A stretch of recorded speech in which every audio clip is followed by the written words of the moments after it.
We've got Kim Kardashian West in the house. Woo! I'm so excited to be here. Thank you so much. Of course. So before we started filming, you said, oh yeah, remember when we first met? And I couldn't believe that you remembered when we first met. Yeah, at the VMAs. I always remember 2016. by what I was wearing. Same. And I remember Michael Silva did your hair because he had just done my hair for the first time that week. And I love him. And then he said, oh, yeah, I'm going to go do Kim's hair. I was like, say what?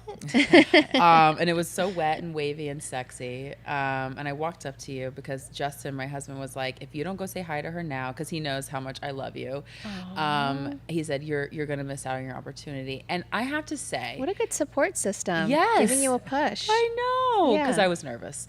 Really? Only because, look, Kim, you have been such a staple in my life, like when it comes to TV and having a curvy body and being a big sister. And so I've always looked up to you, and now you're a businesswoman. Thank you. I just, for Thank me, you. it was like I had to go meet my hero. And then so here enough you were. And you were so nice. Yeah, well, we were sitting there and we were waiting for, the show to start. Yeah. And so I'd love to see what everyone's wearing on the red carpet. And you popped up on my phone and then you walked up to me. So fun. Yeah. And then a year later, we met at the Met. At the Met. And that was my first Met. And you were Yes. looking so gorgeous in the white. I was really up and down on going to the Met that year. You were?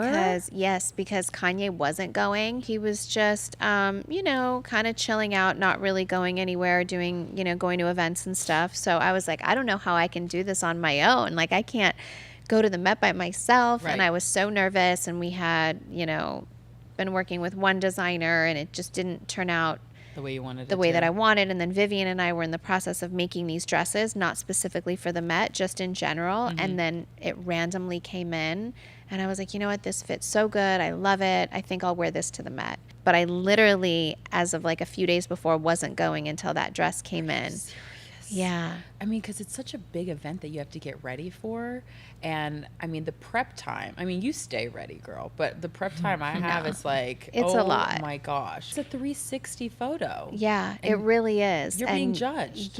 You're being judged on every single step up. And it's, honestly, it is so much pressure. It really is. I will say probably my best fitting dress in the world was my Versace dress last year at the Met. 100. It was 100. your best. No, Your the 100. fit, Seriously. I have never fit anything like that. How it was made from the inside. Can you break down that dress for me? Because I've been staring at it for for weeks now, trying to be like, where did they do? And okay, It was like this material was like a stretchy material on the inside, almost like not really like a Spanx, like a power mesh. okay. And it was a bodysuit underneath. So I put the bodysuit Did on. it snap in the crotch? Yeah. Okay. I think it could have even been like little shorts. Really? Yeah, underneath. And then it just cinched in my waist. You looked insane. I have Unreal. thank you. I have Yes. all my Met dresses in an archive and I have the Versace in my closet. No. And North actually went in and she's always like, Mom, can I have this when I'm big? Can I have this when I'm big? And she's going through everything.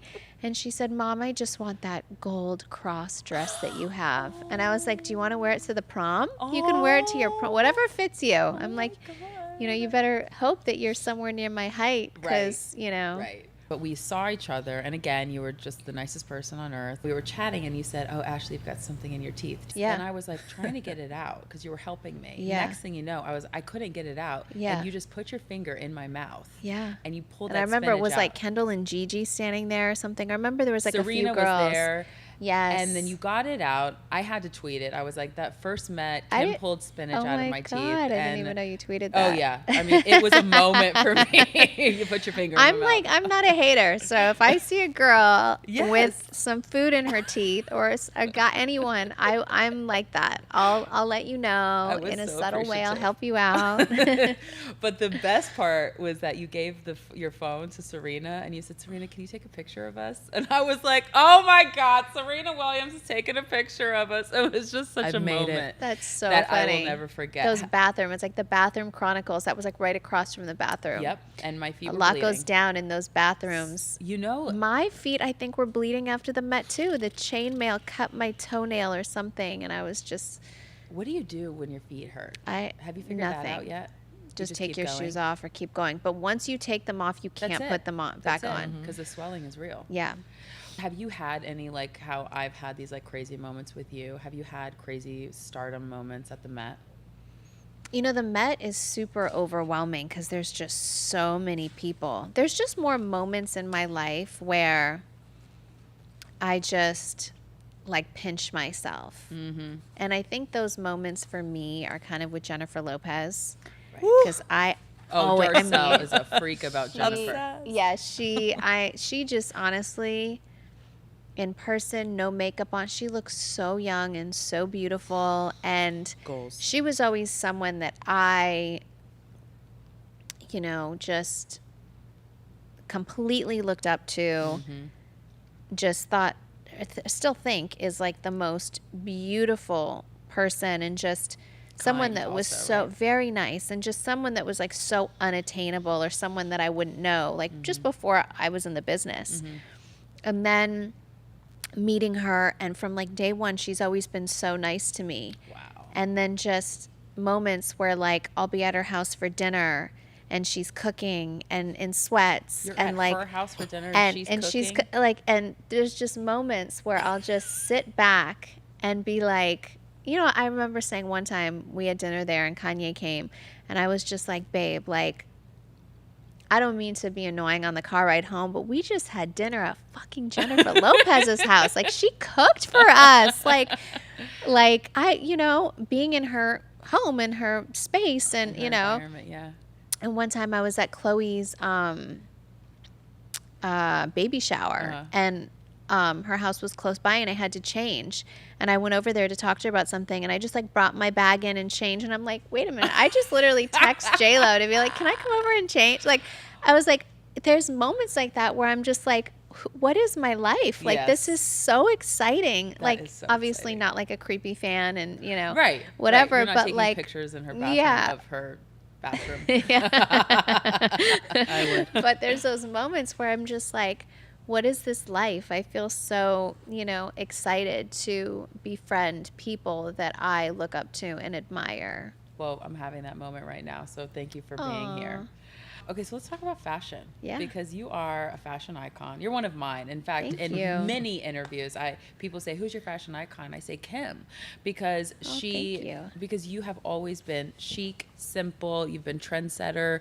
You're so curvy and voluptuous and sexy, but you still make it just all come together in this beautiful way. Thank you. Who is your fashion icon? I do get inspiration from different places, but it is really hard. Like, because I do like to dress really simple. I think that's always been the key to how I dress. It's always an element of simplicity. And ease. Yeah. You look like you just threw this on, but like... Yeah, and I did. Because I had on this neon outfit with this neon ponytail, and then I was like, oh, I'm doing way too much. You could have come like that. So I didn't have a neon hot pink dress. I felt to crazy. match, but, I was like, this is too much. All right. But, I do have to credit, like, my husband a lot, though, because he has, like, a whole styling team that'll be, like, designing all the Yeezy stuff, and then there'll be, like, the Kim section with, like, there's a whole fit section. models. And, oh, yeah. You have a fit model? Oh, yeah. No. Not just a mannequin. Not a mannequin. I have fit models. We have to, like, get girls with my curves and my body type. And now that I'm skinny, we're looking for new fit models or skinnier. Way. And yeah, but like when I was pregnant, we needed a fit model that was bigger and had my measurements. This is the key to not having fitting after fitting after fitting. Oh, it's the fittings are the one thing that I can't handle. So we got a fit model that had my pregnancy curves, and then we put a belly on the fit model. Right. And so, because I mean, imagine pregnant and my feet were so swollen and heels, and I couldn't do it. I physically couldn't do it. So that's when I started with my fit models. And I was like, wait a minute, you're just sending me all the photos. They look amazing. And I'll put them up on a board. All the outfits will be there. And I'm like, perfect. This looks nice on her. I'll wear this. I'll wear this. And if I have pink hair, then all the fit models will wear a pink wig. No way. And We need to get on this. So, Darcel, yeah. could you find me a fit Yep. model? Because my Absolutely. measurements don't really change that much, right? But we could Yes. kind of go. We could have an LA fit model and a 100. New York fit model. It's genius. You just like We've had fit models in New York, even just to get a vibe. If they do like a full like pull in different cities, Yeah. they'll try it on, and see what works and what doesn't. My mind just went. Yeah. That's it. Because I will have fittings until midnight sometimes, and I'm exhausted. Yeah. And this is the key to life. Game That changer. is like a crazy concept. All right, so I want to talk about designers. And in the beginning, you can't tell me that it was easy to have a designer just like make something for you. Oh, it was, I mean, nobody would dress me. Right. It was like nobody. I remember Kanye taking me to Paris and bringing me into like an atelier and seeing all this stuff. And I was just so quiet and so nervous to sit at a fashion show. And just, I think, I remember going to my first Met, and I'm really pregnant, and Riccardo Tisci dressed me, and I'm like so pregnant, and Karine Rotfield said to me, it was like I was literally sitting next to Donatella Versace, Madonna was at my table. I mean, I think Beyonce was at our table. It was like this, I was just like all these designers, all these amazing people, and Karine Rotfield had said to me, How many months pregnant were you? 7.5. Oh, and she said to me, I have the best idea. Can you come to Paris and do a photo shoot for my CR magazine cover? And Riccardo will art direct it, and Karl Lagerfeld will shoot it. And I was just like, oh my God. Like inside I was literally dying. Yes. Like literally dying. Yes. And then. And you said yes. I said yes, and I went. And so this is actually the funniest story. So my mom has been a huge fan of Karl Lagerfeld for the longest time. Like well, she forever. kind of dresses and like in the him. 80s, You know what like I mean? that's the her white thing. button up. Totally. Yes. So a friend of mine called me at the shoot. She knew how excited I was. And she's like, well, on like the set of a shoot with Karl, especially if it's your first one, he gives the model a bag. And I was like, oh my God. I was like waiting all day for this bag from Karl, right? Just so I can have it. I was so excited. So my mom comes to the shoot hours later, lets me sit there grueling, waiting for everyone for 6 hours. She like waltzes in vintage Chanel, like thigh-high boots. Kris Jenner. Chanel leggings. Chanel blouse with the CC gold going up. Chanel blazer from the 80s, Savage. which sees everywhere. Chanel gloves, Chanel purse, Chanel scarf, Who is Chanel this woman? glasses. She looks like the most decked out woman in the world. So Karl falls in love with her. Of course. And is talking to her the whole time. So my shoot's over. I'm waiting for this bag. I'm waiting for this bag. I'm waiting for this bag. Oh no. He brings out a rhinestone Lego clutch. Remember those Legos? Oh, yeah. That was like $1 bazillion. Yeah. Well, he bought a one-of-a-kind all rhinestone one that never made it to production. It was like this sample. Did it have C's on it? Yeah. I mean, the big Yeah, C's in front. yeah. It was like I was literally shaking thinking big? this bag is for me. He walks up and he hands it to my mom. No! And he was like, Passed out. Chris, No! I love you. This has been so amazing being with you. And I was like, so I go in the bathroom and I start crying. Oh, no, you don't! And I call my cousin Cece, who's like my mom's age and my mom's like best friend. And I'm like, Cece. this bitch Oh. stole my fucking shine. This is my first fashion shoot. This is the only time someone in fashion has paid it. Was Right. my big day. This is my first everything. I'm pregnant. I'm irritable. I'm fucking, swollen. Like my feet, everything. I'm like, she's ruined my life. And she was like, and then she later I told her Mom, you really stole my shine. Like this was my day. And I'm so upset. And I don't think I ever told Karl or anyone that story. No one knows except for my family. Did you never get it back? Well, she has it in her closet, and I didn't just give said, it to "Can you?" you She's like, please, "Too in bad." your will, leave it to North?" Because I was pregnant, and I wanted that as a gift for my daughter yeah. of her first Chanel bag, Right. given to us by Karl. Right. So, I mean, I've done another Chanel shoot, and he literally went all out and gave me luggage, all this pink luggage that's never been, I don't think the color came into production, and bags and all this stuff. So I've saved that and have that. Are you ever going to use it? I wants want it. to, but the bag is so cool. It's just in my closet. Okay, so it's just like a piece. It's like a special piece, Maybe you can but do a I photo will shoot get with it. that bag back from my mom. Mark my words. Mom! Oh my God. Such a Coming in hater. and stealing the shine. Jeez. Stole my shine. I love that she put it in the will, though, for North. Yeah. Well, I made her.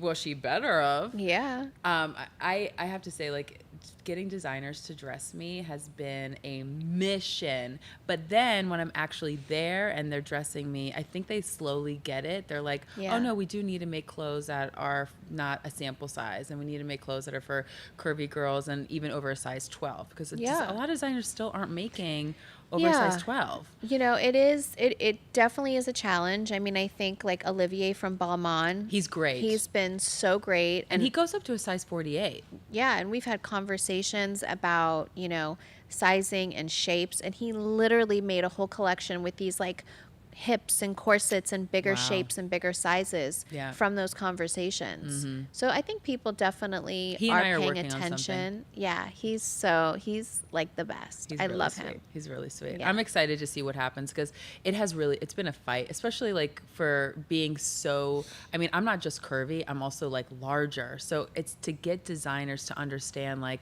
where you need support, where you need darts, where, you know, you can't wear this, you have to wear that. So it's been a struggle, but have people listened to you along the way? I think they have. I mean, I have, you know, Ricardo was a big like person in my life in fashion, and he was the first person to dress me for my Met. He was the first person to do a shoot with me. He was the first person to really believe in me. He designed my wedding dress. And I'm always grateful for him. And he gave me so many tips along the way of, you know, fashion advice.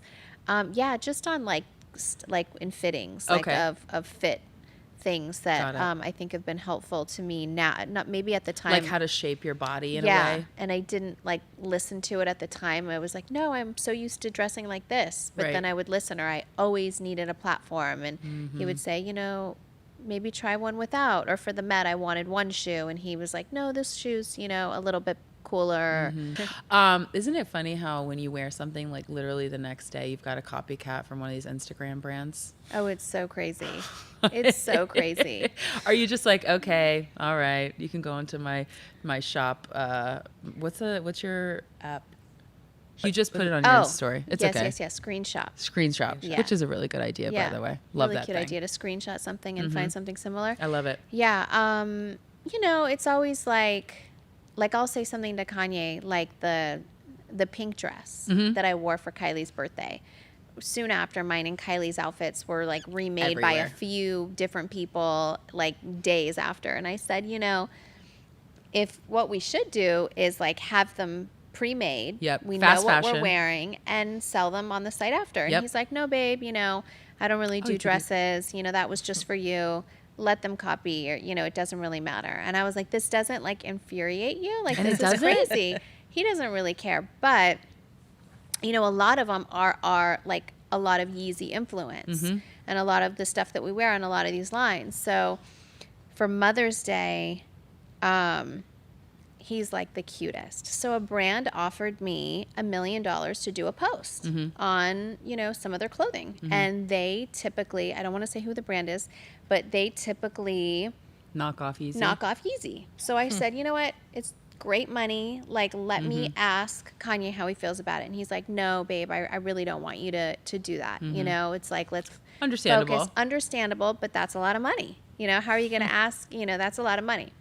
So Mother's Day was like the next week. So Mother's Day comes, and he happened to be recording out of town. And I get, you know, my flowers and whatever. And then I get an envelope delivered to the door. And I was like, he wrote okay. $1 million check. So I opened the envelope, and it's $1 million check. And it was a note saying, thank you for always supporting me and not posting. And then in the rest of the envelope, it was a contract to be an owner of Yeezy, to have my percentage. That is amazing. A full, thick, like, contracts of my percentage of Yeezy.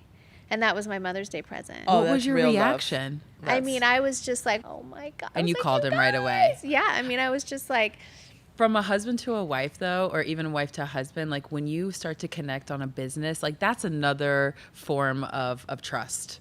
And I have to say, like that's big. Yeah. That's huge. I mean, you know, I do all my shoots for Yeezy. I wear all the stuff all the time. Might We as well really be co-owner, are. girl.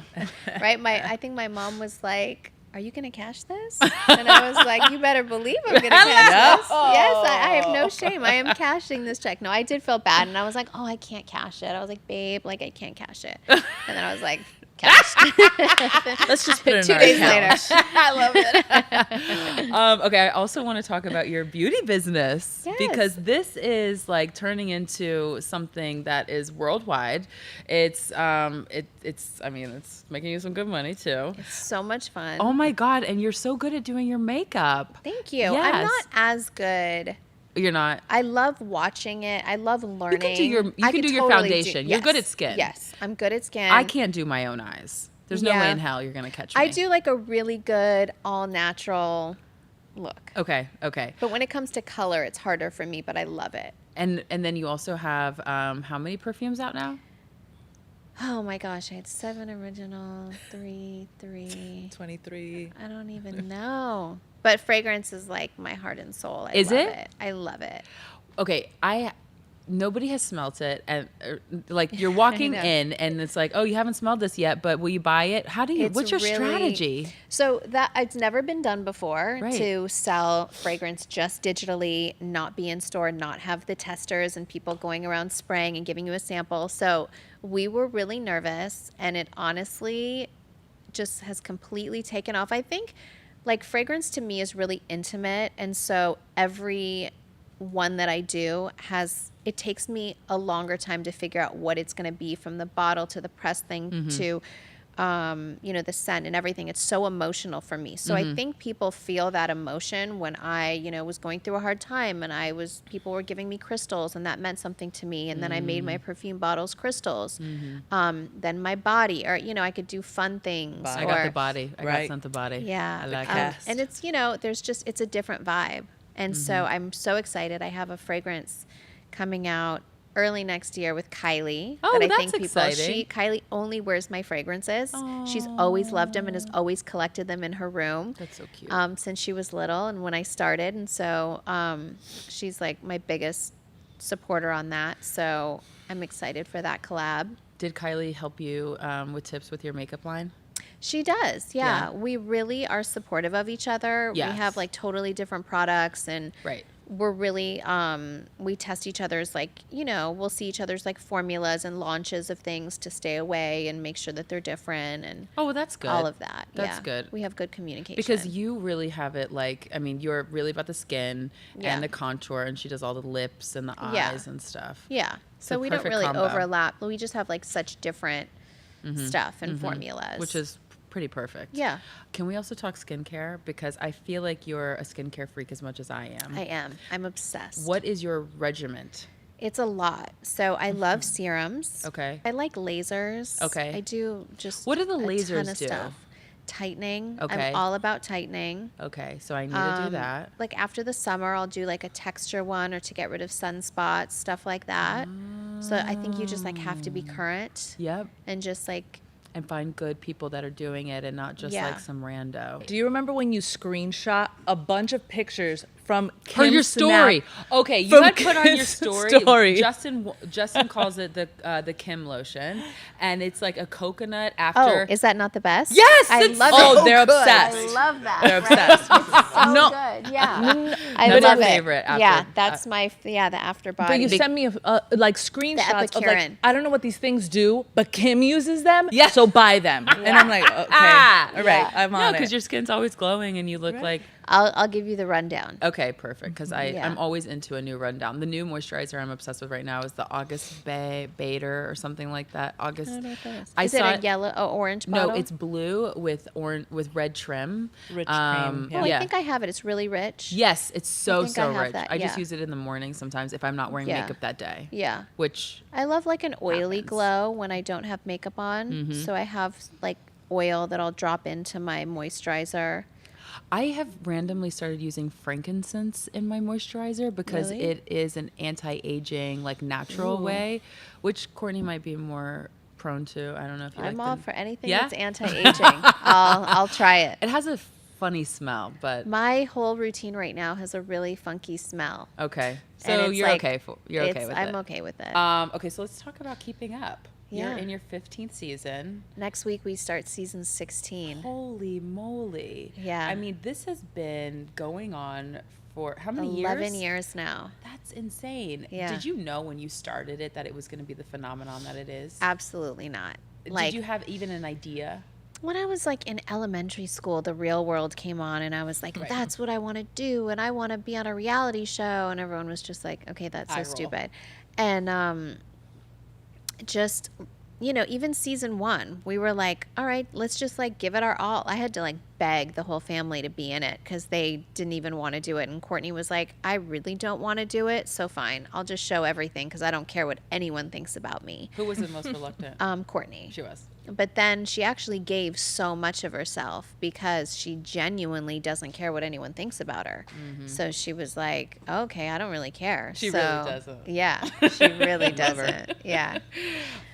She should sometimes. But I know you guys have been pretty heated on the last Yeah. few episodes. Yeah. But what I love is that it doesn't matter what happens on the episodes. You guys always have mad love for each other. always. Yeah. Even if we like are so crazy mad at each other, like it won't be long No. before we're all good. I mean, the fact that like so many people text me, even now, like if a rerun comes on, they're like, are you and Courtney okay? Are you serious? And I'm like, we went on vacation together. Like this has been months since we filmed that. That was like in December, People you have know? no idea. That's my Well, sister. yeah, Right. they just don't understand because like on social media it's one thing and then Yeah. the show comes out later and it's like it's happening all over again. But Yeah, it's and then when your you truth. watch it, you get heated all over again. And we literally start fighting all over again over the same thing.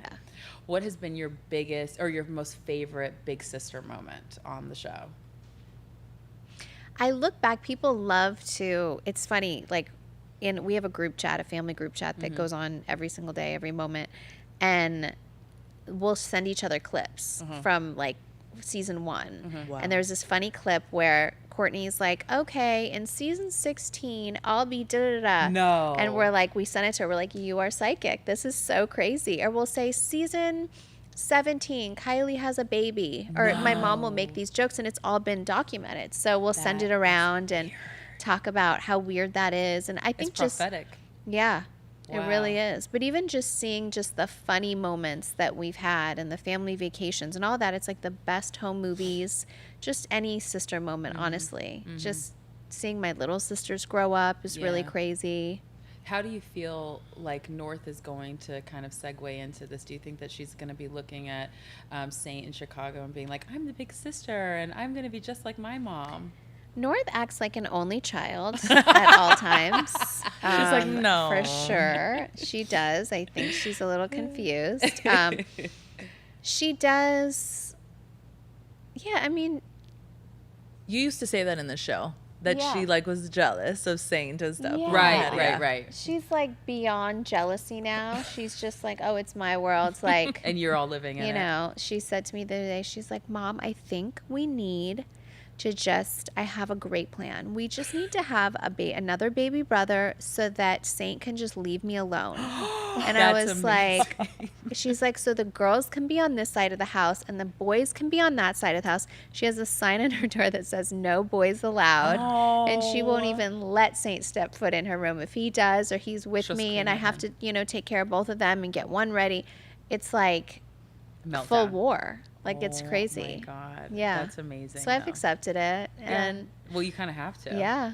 I mean, it's funny. It's so funny. And he's just the nicest human being on the He planet. just looks So like a little sweetie. Like he he just really wants to is. cuddle. just like today, he's like, Mom, you're my best friend. And Oh. I'm like, oh my gosh. Like, and he's like, I love you so. So I tried to get him on video and I was like, what Say did it you again. say? And he goes, I said, I love you so much, Mom. And I was like, oh, even better. And then he's like, Mom, you are my best friend. And I'm like, you're too. You're like the love of my life. I think I was so nervous to have a surrogate and to have that connection that God was like, I'm going to make her look just like you. Yeah. To get all your fears. And I'm sure that had to be like an eye-opening experience. I don't even know. it was. How did you? It was the even greatest find a surrogate? experience through an agency. Okay. There's agencies for it, and you vet it, and it's a pretty safe and easy process. Right. It's I have a lot of honestly the friends best thing going I through. ever did. Is it? Yeah, I mean, I'm happy that I was able to carry my first 2, and I physically can't do it anymore, or it's Right. too much of a health risk for me. But honestly, seeing Kylie and Chloe just like with their big bellies, I mean, that was a You don't moment miss it? where I don't miss it, but there was a moment where I was like, oh damn, I wish I was doing this with them. Like, I wish Right. we had our sister photo shoot all together, because we're You like, were 3 pregnant together. yeah. Wow. I mean, how come Kendall and Courtney didn't jump on that bandwagon? Kendall will be a while. She's like made it very clear, I'm going to be an aunt for a really long time. blame her. Yeah, I don't blame her either. Yeah. And Courtney, she has hers. So. Yeah, she has her babies. How do you feel about your kids now kind of in the public eye with you? And obviously, you're having conversations with them about it, but like what are those conversations like? I just recently told a story about how North asked like why I'm famous and what's fame, and said, her and Penelope had a conversation where Penelope said, do you know that like you're famous? Mm-hmm. Or, even in fashion school, I took North, she did a fashion camp, and there was all these magazines on the table, and you have to cut out your inspiration and make a mood board and do this whole thing.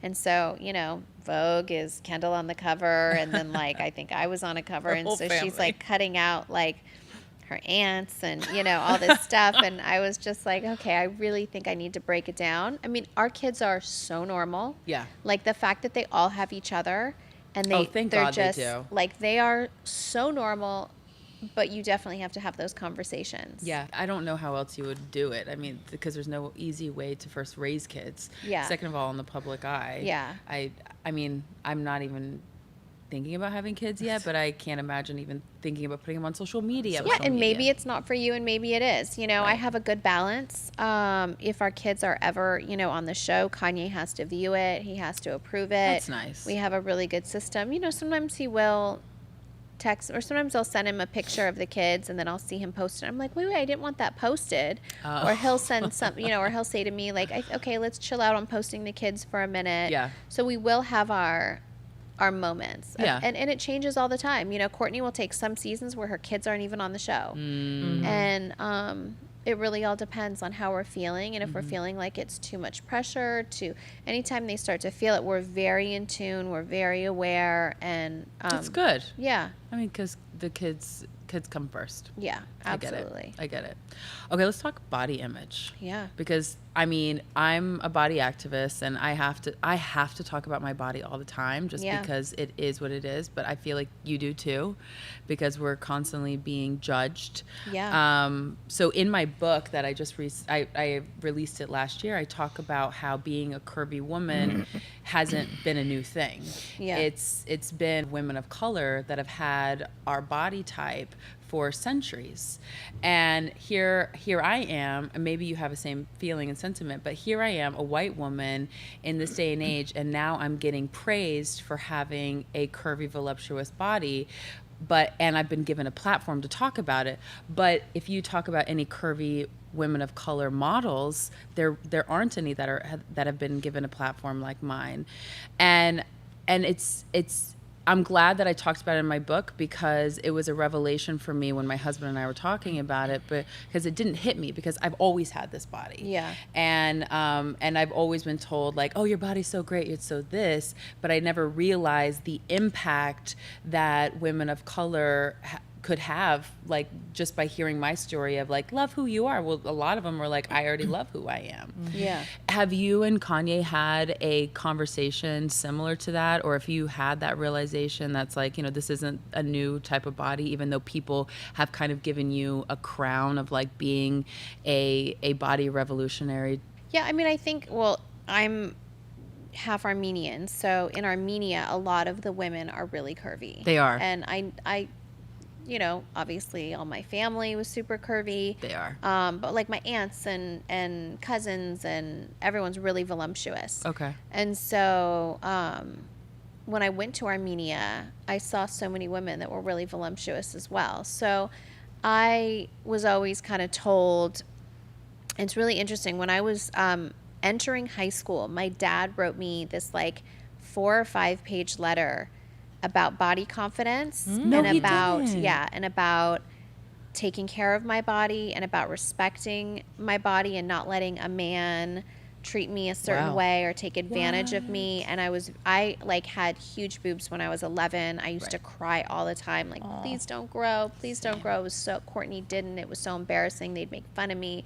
Courtney was so mean. She'd like tell everyone, Kim wears a bra, like at 11, and like, you know, try to embarrass me with everyone and the boys and stuff. So, you know, my dad was really sensitive to that and just wrote me this letter like, I know you're so uncomfortable now, but, you know, you're going to love your body and, you know, but don't let any guy take advantage of you. And so many guys, even older guys, they're going to want you for your body and not for the right reasons. Like, it was like he broke it down for me. Wow. And I have this letter and I've read it, you know. Still. And it inspired me to every year I write my kids letters. Once a year on their birthday, I write them a letter about what the year is like. And I can't wait till I get to those points when I could address some of the things that my dad addressed with me. I think that you've always given off a positive. I mean, I've always looked up to you as well because growing up, I never had a role model that had the same body as me. I was always told like, oh, look up to J-Lo and Marilyn Monroe because they've got 2 of the most curviest bodies. But there was never anybody with back fat or cellulite or things like that. I talk about it all the time. But I also think that's why when I just recently got a lot of backlash for saying a comment Right. about, I don't even know what was said. I think one of my sisters. Well, I can tell you. Tell me. It was you and Chloe were somewhere. I don't know. We were at a poker tournament. Okay, thank you. Yeah. You were at a poker tournament, and you've recently lost a little bit of weight because you've been working out like crazy, and you were giving each other compliments, saying, "Oh, you're so anorexic looking. You look so good." Yeah. And next thing you know, it spiraled into, well, Yes. hey, I have. People were saying, well, I've got anorexia. How dare you? Yes. Yeah. And I honestly, looking back and having said that, I 100% completely understand where people would be coming from that felt that way. Yeah. So my intention is never to offend anyone, and I really, you know, apologize if I offended anyone, because an eating disorder is. It's a big I know people that have serious eating disorders that have been in and out of the hospital for 15 years. Wow. Close people. So I've like been through. I've experienced it enough to have like known better. It was insensitive, you know? Let's talk about Kanye a little bit and marriage because I'm 8 years in. Yeah. And you're 4 years. I'm 4 years in, but 7 years together, 6 years together. And 3 kids. Yeah. Do you care if I just like ask you a bunch of like Sure. kind of rapid fire? Go. What's your advice to newlyweds? Just have fun. Don't lose yourself. Like, still make date night. Date night is important Maybe that's advice to like people in general. far in. Okay. Yeah. What's the most surprising part about marriage?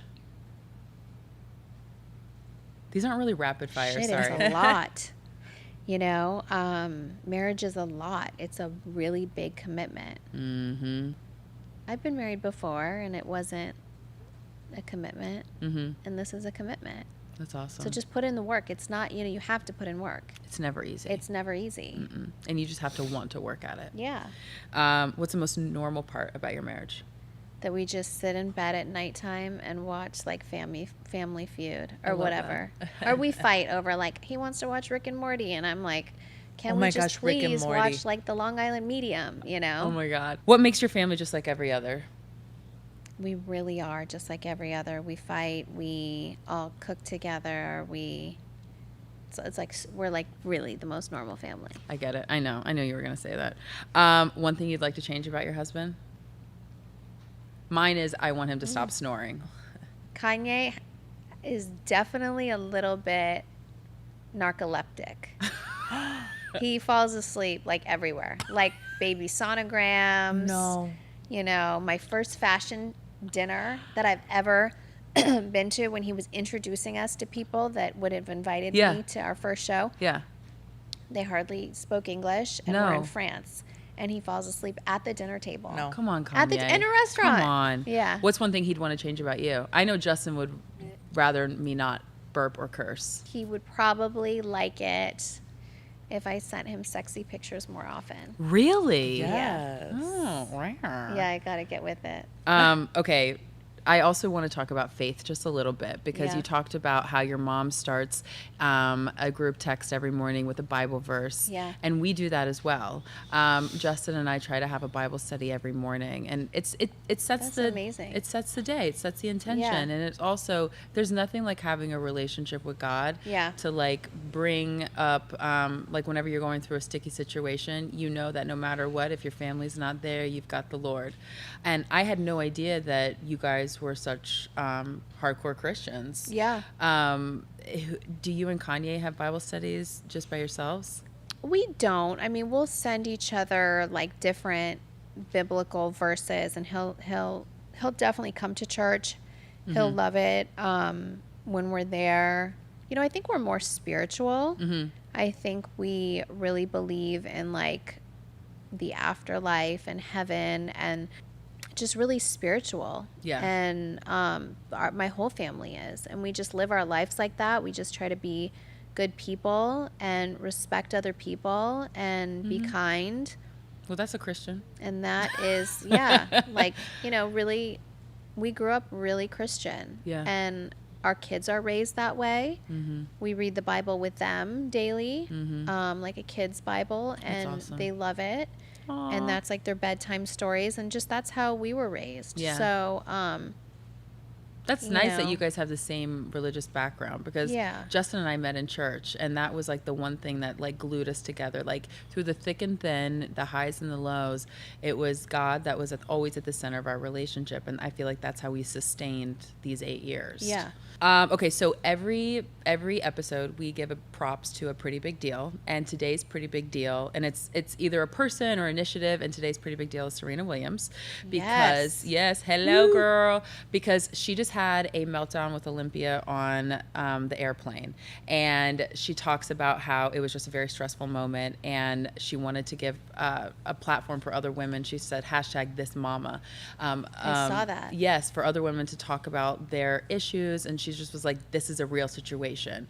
And I love that she is so open Yes. with her daughter and her mom struggles and her Yes. everything. I know. mean, you know, I actually was texting with her yesterday, and we were just, you know, she was getting ready for a tournament, and, you know, we were just going back and forth about our kids, and, you know, she's so open, and Yeah. it's not, people think like, oh, they'll see pictures of your cute kids online and it's so cute. I'm like, I was telling her, I was like, 3, wait, just wait. Like, it's our mornings looks like a tornado went through the house, and getting, you know, ready, and even just to like brush teeth and do hair is like a mission. You know, it's like, it's a mission. Yeah, Mission Impossible 3. Yeah. I can only imagine. Totally.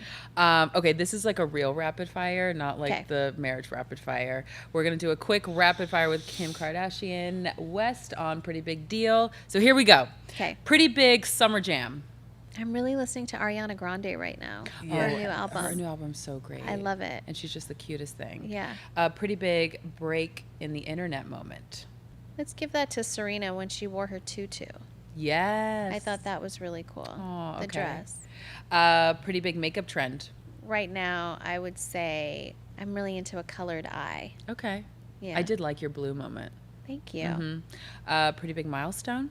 I am most proud of my kids, that they are all nice, despite North not thinking that she's an only child, living her life that way. She still is a really nice person. Got it. Pretty big turn off. Oof.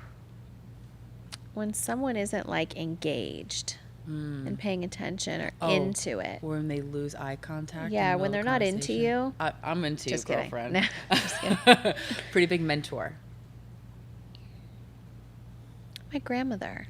Oh, that's She's the nice. best. She's so cute. She really is. So sweet. MJ. Yeah, MJ. MJ. Pretty big recommendation. It could be anything. Oh, I am obsessed with Handmaid's Tale. So I Same. will have you Same. finished? Finished. Oh, Finished. I die for it. I know, Yeah, same. I recommend anyone to watch it. It's so dark. It's so. Wait, have you watched The Sinner yet? No, I'm only one episode in. Oh, okay. I gotta like get into it. Get in like a couple episodes, but I was like, this is amazing. Okay. My mom, everyone said it. My mom, everyone's been. It's so good. Like into the center. Last but not least, pretty big motto.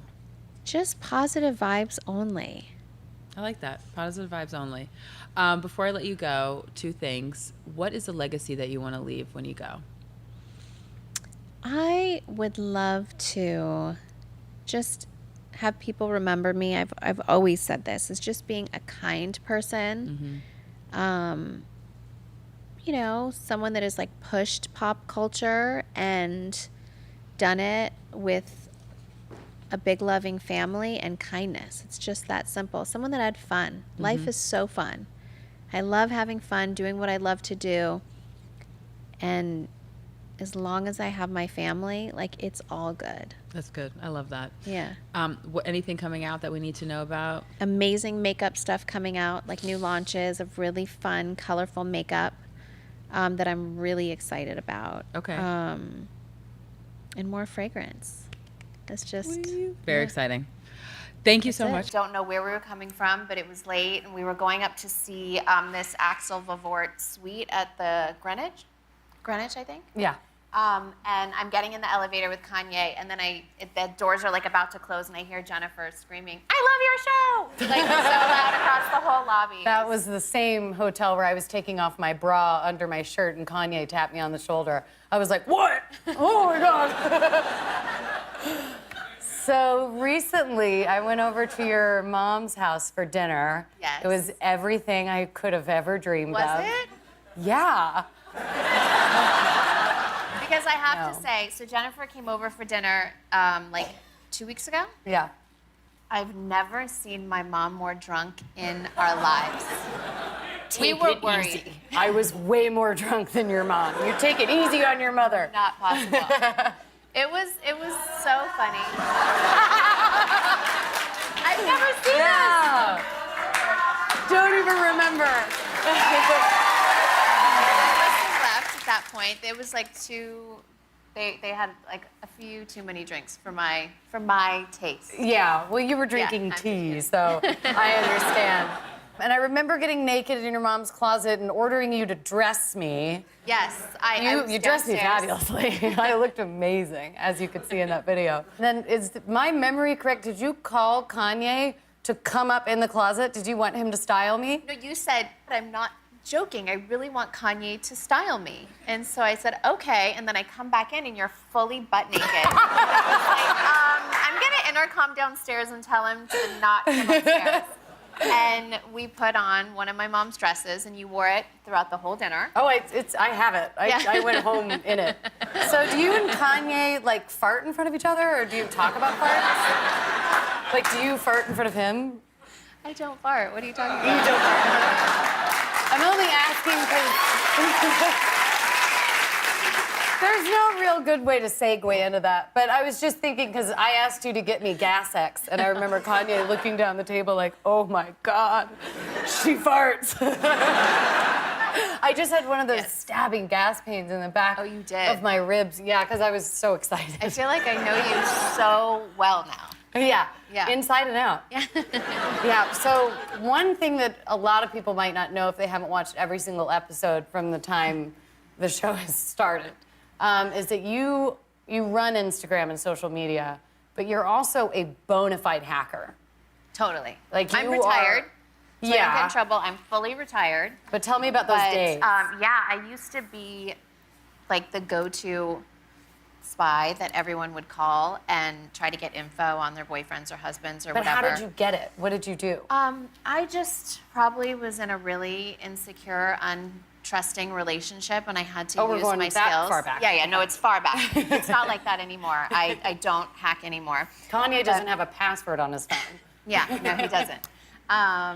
But actually, we shouldn't say that. He does, people. So Oh, no one tries to steal. Kanye doesn't have a No phone. one tries to steal his phone, but he doesn't have pictures in his phone, so you're good.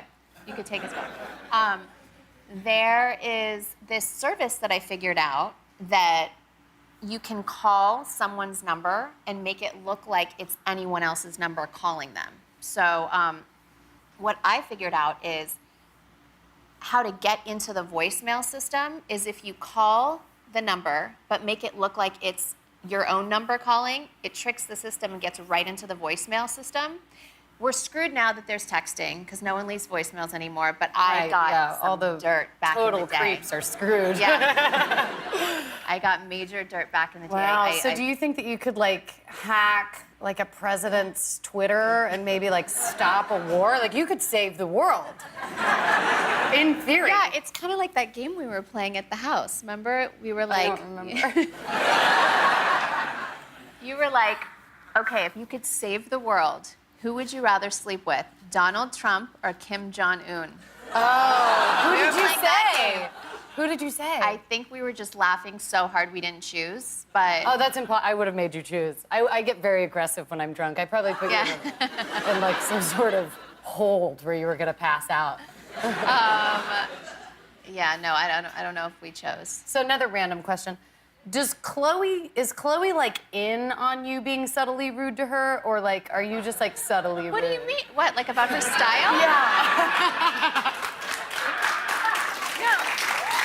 I'm not that rude to Chloe. I love Chloe. She's... No, of we all course you go do. through like periods, and she's like, her and I are really vibing right now. So, yeah, I'm just, maybe I was like rude about her style. Okay. But I love her style. I don't It's have a really- sister, so I don't know how it works. I just It's like a free-for-all. Yeah, You can I mean, say to be anything. honest, if you had styled my suitcase, I would have probably been like, sick. Yeah. Yeah, I mean, if I had already packed it, I would have been annoyed. She already packed it. She Okay, was yeah, like- see, you Yeah. put all the work in and then you... Yeah. But the Polaroids was a really nice touch. Yeah. I actually wanted to, for this show, I couldn't stop having ideas. Okay. I wanted you to come and, like, organize my closet and stuff. I will. I'll come over. But, okay, I'll organize please do. Polaroids and all. Okay, wait, okay, I made you something, but I don't know if we have enough time. What should I do? Just wrap up this conversation and put a break and we'll do it the next day. Okay, well, when we come back, wrap up the conversation. So, okay, Kim. No, very funny stuff. When we come back, I have many deeply personal questions I need to ask Kim. So Kim is here to talk about her cosmetic line, KKW. This is one of her products, which I think I have. Oh, never mind. No, I don't have that. This is for blush? It's for contour, blending contour. Contour blending. Yes, not what you think it is. That is not You're- at all what I thought it was for. You know what? I guess when I was doing that, I never thought all my things are like a flesh color, so I get it, but that's not. It wasn't really necessarily color the of- flesh color that made me think it was a dildo. See, I usually see like darker colors, so it, Totally. that didn't come to mind until Yeah. after the fact when I was posting it on social media, and I was like, oh, this looks like a dildo. Yeah, I didn't notice because it was so white.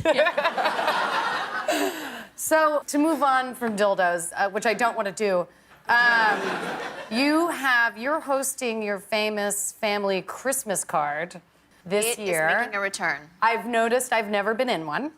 You are welcome. Okay, good. I took the liberty Next of putting myself in one already. Aww. This I drew myself. And if you like that, you're gonna love the fan art that I made you. This is us. Oh my God. This is you. This is me. My eyes are closed in complete bliss. Oh, I love it. So you can keep this. Yay. I'm going to Yeah. frame this. Yeah, you should. On your fridge or... Yeah. Okay, so can I get to my deeply personal question card? Yes. Okay, great. Well, actually, this is a total side note, but what do you think about Selena getting back together with Justin? I think it's so cute. All Okay. right, what do you think? I don't know what to think. Who of all of your sisters lost their virginity first? Probably me. But I was in Really? I was in a I thought you were serious going to say Courtney. relationship. You were. Yeah. No, it wasn't Courtney. Have you ever been cheated on? Yes. How did you find out? My hacking skills. Nice. Yeah.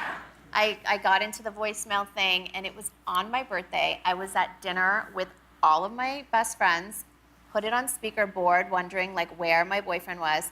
His voicemail, he was flying in town to meet another girl on my birthday and lied to me that he was in a different city. Oh my God, that's Yeah. like a Taylor Swift song.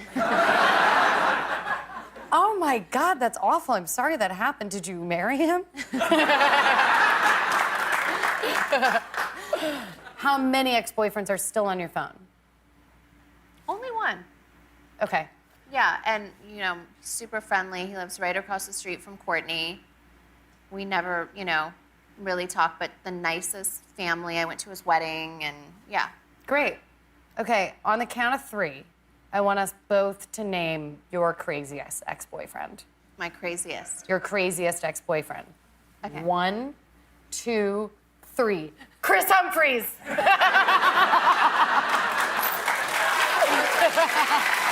All of them. You got me. What is the most incorrect rumor you've ever heard of yourself? I don't know. I start to like believe them all. There's so many. I know. I just don't even know. I know. It's so Yeah. overwhelming. Whenever I get asked that question, like my eyes go cross. Like it's everything. Yeah. I know. And then after a while, like there was like footage that I had blamed Donald Trump for all the hurricanes in the world. Yeah. And like after I saw like the 9th headline, I was like, did I? But I didn't. Okay, if you were stranded on a desert island Yes. with one member of your family, who would you kill last? Like I could only have one surviving. Yeah, like you've already killed the All of annoying them. ones, and now there's like basically your favorite one. Okay. I mean, my kids. I'll put them in one. Wow, Oh, I not- forgot, I not forgot talking about children were, kids. now I feel guilty. Now I feel bad. You mean just I the mean siblings? just siblings, yeah. But I mean, if you were gonna kill a kid, what kid would it be? No, which of your siblings would you kill last? It might be Chloe because I feel like she'd like kill me. Yeah. Well, then like, Chloe she'd would actually be fight the the one you'd have to toughest. kill first. Yeah. Like just strictly survival-wise. Yeah. Okay, what is the weirdest thing Kanye does? He falls asleep anywhere. It's like we'll be at a meeting or like he'll, you know, introduce me to people I've never met before, and we'll be at a restaurant and he'll be like snoring at the table and I'm like stuck to I wish fend I for had myself. that. Do you guys have like normal couple things where you like argue over who to hire to take the garbage out every day? We are super normal. We watch Family Feud every night before we fall asleep. Oh my God. Yeah. That's like overly normal. Yeah. I watch you guys to fall asleep. How many of Kanye's albums can you name? All of them. Oh, you can? Yeah. That's sweet. Yeah. You're a good partner. Yeah. Have you talked to OJ since he's gotten out of prison? I haven't. Damn it. I haven't talked to him in years. I think I saw him at like a club in Miami like a decade ago, maybe like 8, 9 years ago. Did you talk to him? Yeah. Did you ask him if he did it? Did you just get that over with? I just never really like go there. I have like so much respect for his children, and Oh, yeah. I feel like my mom and Caitlin both say like a lot about it and are really vocal, and I just feel like, you know, his kids, it must be like really hard, so I just try to like stay away from it. Yeah, this is the second time I've tried to attack children tonight. Has Kanye ever written songs about you that like we don't know about? Yeah. Can you tell me what they are? Well, there was one that he hasn't released, but he sang it at the Met called Awesome. And he, like before we got together, he had played it for me when he was recording Watch the Throne. And then when I was pregnant and it was my first Met ball, he performed it like to me at the Met. And it Oh was my really cool. God. Yeah. Wow, that kind of stuff never happens to me. That must be really, really nice. I just want to keep like, so what does he wear to bed? What do both of you wear to sleep? I have like Kim Kardashian on a couch answering questions. I just can't. Like, do you ever sleep in socks? I sleep in socks every night. Oh my God, like the I'm super always nice freezing. kind you can yeah, get from like, Rite Aid? like I put my socks up, I'm freezing. So Yeah, it's really cold in the studio, by the way. I'm gonna talk to Jimmy about it. it is. Yeah, and I have a weird reaction where I sweat when I get cold, so I'm afraid Wait, to I think sit. I If do anybody too. at home is wondering why I'm sitting this way, it's not for my breasts, it's for my armpit sweat. I'm trying to actually squeeze sweat it away. when I get cold too. Yeah, Yeah. it's not supposed to happen like that. Yeah. And my leg hair We're so grows much faster alike. when it's warm. Okay, how did you pick your surrogate and why didn't you ask me?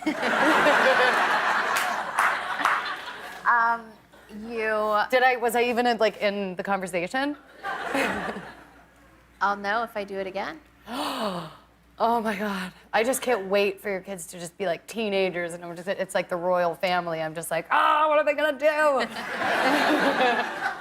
I hope they're just all so nice. They are. The whole Yeah. family is so lovely. What did you guys do for Halloween?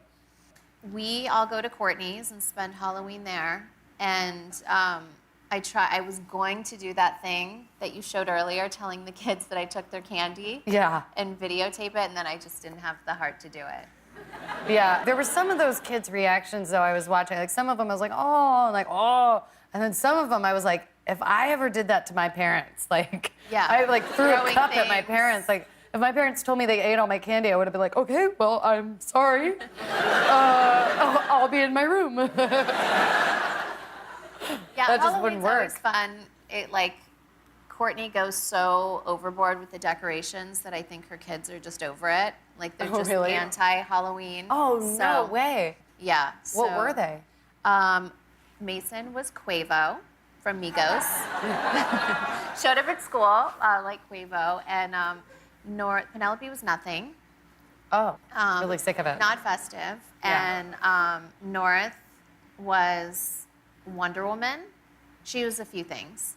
Her and Saint were Axl Rose and Slash. Oh my God. But they had fits with the wigs, and it was like a whole thing. So that lasted Yeah. like 1 second. That's what happened to me at Halloween. 5 minutes with a wig. And then they were bunnies to go trick-or-treating in. Oh my So they do like God, the that's so 500 costumes cute. like I did this year. Oh, I always thought that like if I had like a little baby and it was a boy, I would make him a Chippendales dancer and take his shirt off with a little bow tie.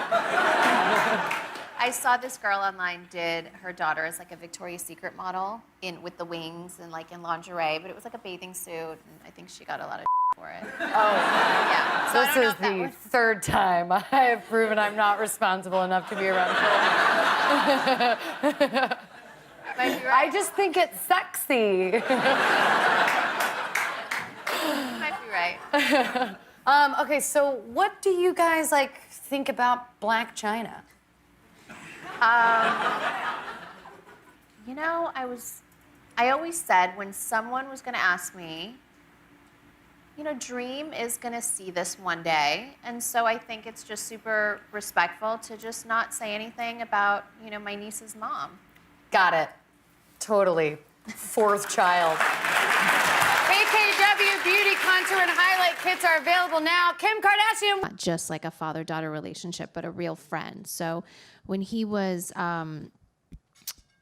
you know, involved in cases like the OJ case, I mean, that one was obviously, that was his best friend. So it was just deeper. And, you know, Nicole was my mom's best friend. So it was more than just a case that he took on. But a lot of the meetings were held at our home. So we would have, you know, Johnny Cochran, Sean Chapman, who's here in the front row, who helped us with Alice. But I mean, Bob Shapiro, like all the attorneys would meet at our house. And so they had all of the evidence books in a library at my dad's house. And so on the weekends when no one was around, I'd be going through these evidence books and looking at crime scene photos and wild stuff that, you know, my sister Courtney would run in and be like, what are you doing? Why do you care about this stuff? Like, leave it alone. You're not supposed to be going through it. And I just was always so interested in it. And I would always ask my dad questions. I was always really present. And him being an attorney and the stories that he told us about, you know, it was more like business law at the beginning and just representing his friend in right out of college who was OJ and all of business stuff. It only became criminal for this case for him, his friend. But I was always really fascinated by it, and he would always share so many stories. And you know, when the chance came that I happened to be on my phone, happened to be looking at Twitter at a certain moment of the day, and saw a video that she had made, and a company, The Mic, had posted it on their social media, and people that I followed were reposting it, and it popped up on my feed. I always say that Alice, like, she found me, and I just felt like, well, there has to be something that I can do. And just the power of social media is, you know, crazy and scary as it can be, it was really beneficial and helpful in this case, because I saw her face, I saw her story, I saw her children, I saw her sisters, I saw her whole life in a few-minute video that changed my life. And I couldn't sit back and let this happen. I was at least going to try. Well, I'm glad that you did. I'm glad that you did. That's worth a round of applause, guys. You know, Topeka Sam is here, by the way. Give her a round of applause to Topeka Sam. You'll hear from her later on. You know, behind the scenes trying to figure out how to get the video to happen. There's so many miracles that had to happen even for the video to get made, and for that to happen, and for it to get to you. But you know, other people would have seen the same video and had a different reaction. I mean, for instance, you quite famously, you know, you're a crime victim.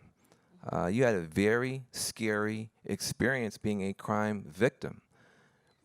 You could have said, listen, you know, you need to be locking up more people. You could be one of those celebrity activists who's on the other side of this. How do you process, you know, your own experience on that side of it, and yet still come back around and say, listen, we need to be doing something very, very different? Well, I think going into Alice's story, it was nonviolent, and it was her first offense, and she's a mother, and one of her children had passed away, and she had lost her job. I mean, there was like a set of circumstances that led her to make the choices that she made, and I just felt like taking myself out of the being a victim myself. I don't ever really have a victim mentality. I'm not saying that if that's how you cope, that's not appropriate. I'm just saying for me personally, I've never taken on that. I've always tried to really genuinely learn. And I feel like the way I was living my lifestyle, not that anyone should go through that, but like I learned so much from it that I'm okay with my experience, and I do believe that it was meant to happen to me because I'm a different person because of it. So I never have really put How are you different? I mean, when you become a mom, you change anyway. But I think when like your life is at stake over material items, it just all of that stuff goes out the door. Like none of it matters. And just my priorities completely changed, and what is important to me changed. I mean, just my whole life changed, and I'm a better mom because of it. The things I'll teach my kids are different because of it. What I value. I mean, even now with the fires, when everyone said we have an hour to evacuate, I was like, let's go. I don't need anything. Like I truly was like, I had photos and everything on a hard drive. I just grabbed my hard drives, but I don't know if I would have been in a more frantic place had that not happened to me in the past. Like there was nothing material that I even cared to take. So yeah, it changed me a lot. Well, you know, it's a good thing that it did. Now, you said things I think that are surprising to a lot of people, that you've had experiences and conversations with people who have done acts that involve violence. Yeah. And your heart is open to them as well. Say something about that. Yeah. So when I first met Alice, and I thought to myself, well, this can't be fair. I mean, a nonviolent drug offense, her first offense, has no criminal past. Her family doesn't have any criminal history. I thought, okay, well, maybe if I were to research other people, maybe I would look for someone, again, that's like exactly like Alice. And then I went to prison. Scott Budnick took me to CIW, and I met with these women. And I was so fortunate. About 15 or 20 women shared intimate details of their history with me and their stories and why they're there. I didn't mean to have a judgmental mind going into it, but I thought, okay, well, if anyone's ever, taken someone's life, I don't think I could really stand behind this. I left there after sitting there for hours talking to these women and thought, I am no different than them, besides a bad decision and a poor choice. And hearing their stories, it changed my life. And to think, obviously there are people in prison that really do deserve to be there. And then there's people that have spent time where I am certain, that they have learned and grown. And people there, even Scott took me to Lancaster, and we met with these men, and they were really open with me too and shared really personal details. And for someone, even for someone that has like maybe was with a friend and they all got into a fight, didn't even touch anyone, but was in a situation where someone was killed out of like a club fight, and they're spending life in prison. There's so many scenarios that just do not make sense. And I do believe in rehabilitation, and it's opened up my mind. So I thought, if I came in so judgmental and I've changed so much, why wouldn't I want to be here and share it with people that maybe felt the same way that I did, and that could help spread the word and just help fix our system? Well, I'm glad that you are. One of the things that people are like, well, Kim Kardashian, like, she shouldn't be involved with this and blah, blah, blah, and who she thinks she is, woo, woo. But here's this. I always give props to the organizations behind this. I do get how it could look like I just came in here, made a phone call to the president, Alice is out, and that's it. It really wasn't like that.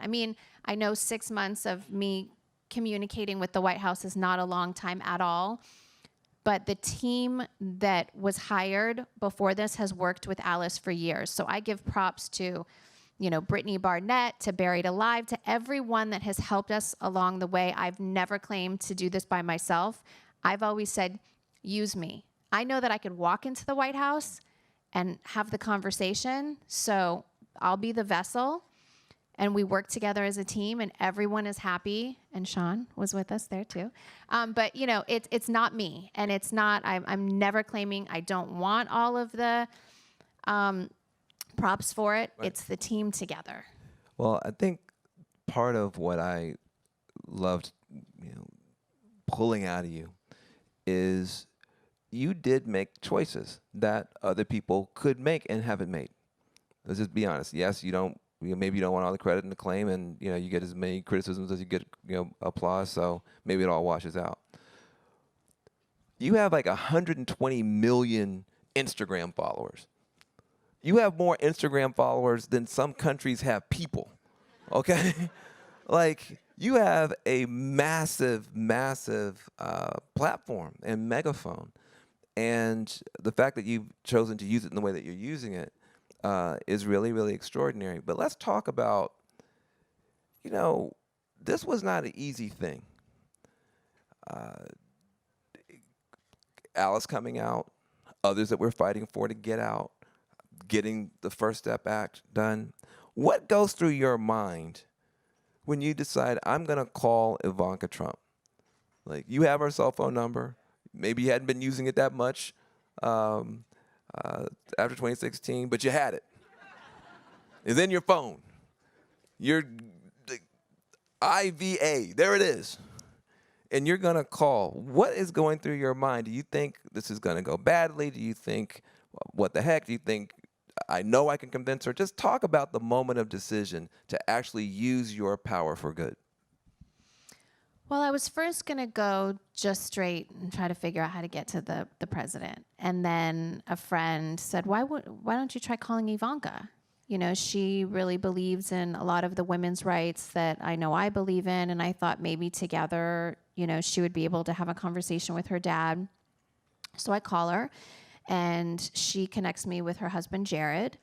And he has been amazing. He has fully listened. Ivanka was amazing in really connecting me. And we really worked together as a team to present Alice's case. But you're not a Trump person. I mean, I don't mean to get into your business, but I mean, how do you? I mean, a lot of people I think might say, "Well, I just Trump," you know, like they just like can't get over that to make the call. So how do you get over the Trump? You know, like how does that work in your mind? I mean, to me, it wasn't really.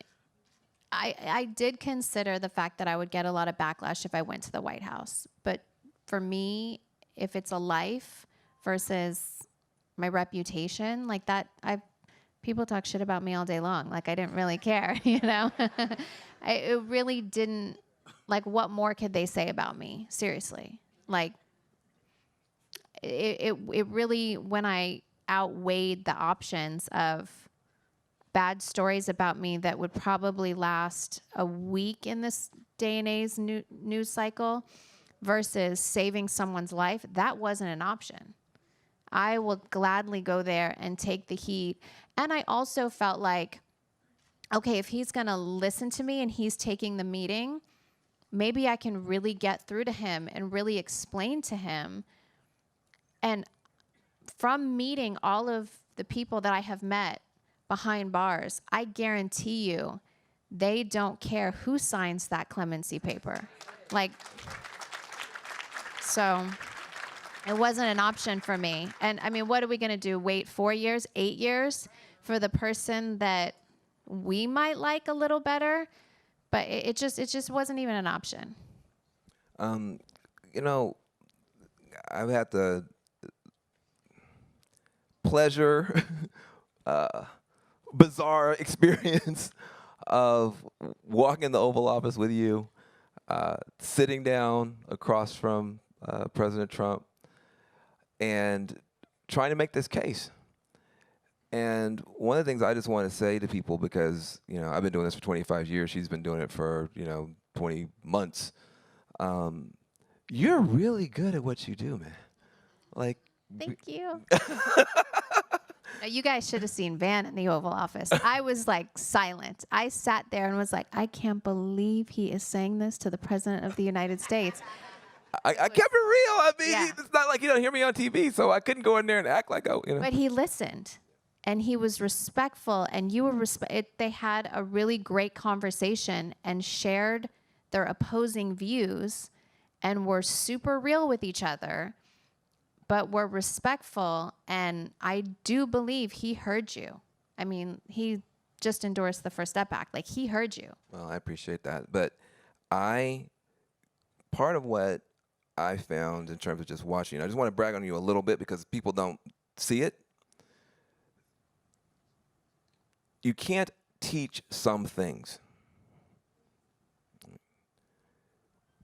Real passion, real courage, real focus and dedication, you can't teach.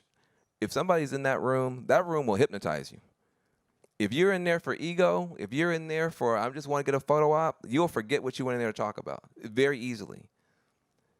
What I love about the way you do what you do is that you did not take your eye off the prize 1 second. And the president said something. I mean, yeah, it's worth giving good people some credit when they do good stuff in a good way. And the president got a little bit afraid of some of the stuff you were asking him to do. And I was in there. I was doing my best. Others were in there. They were doing their best. And you found the argument. I'm not going to reveal it because it's just still in process. But you were able to find the argument that calmed him down and that made him feel comfortable and that it moved him an inch. And I was like, this sister is bad. I mean, Thank you. And so I want to know going forward, as you think about, this massive platform that you have, You think about how many people are locked up. How do you see your role going forward? I mean, do you want to keep doing this? Are you one and done? Are you out? I mean, what can we expect as the rest of the people in the field from Kim Kardashian in the months and years to come? It's not a one and done. I definitely saw how Alice and her family's life has changed by having her back in their lives, and that's really inspired me. I've learned so much along the way. I've met so many amazing people along the way that I feel like what we did was effective, and I feel like we can be so much more effective, especially the more that I learn. So I'm here. I'm going to do what I can. I'm appreciative of all the help and support of everyone that I've learned from and the organizations that we've been working with. So there's about a handful of cases that we're working on. I mean, I get so many prison letters, and I read them literally. It's like my nighttime reading before I fall asleep, and try to find cases that are really, that I'm really passionate about, that I really believe in, and continuing to send those to the team to vet them. I mean, we made a realistic goal of like, okay, if we can do 2 of these a year, I would be, I would feel like I'm doing something. And so now it's like 5 at a time. Okay, hold on a second. Hey, Jessica, I'm on stage with Kim Kardashian. You just left the White House, I assume? We watched you on TV. Wait, say it again? Standing 2 people over from the president while he announced his support for prison and sentencing reform in the First Step Act. A round of applause for Jessica Jackson.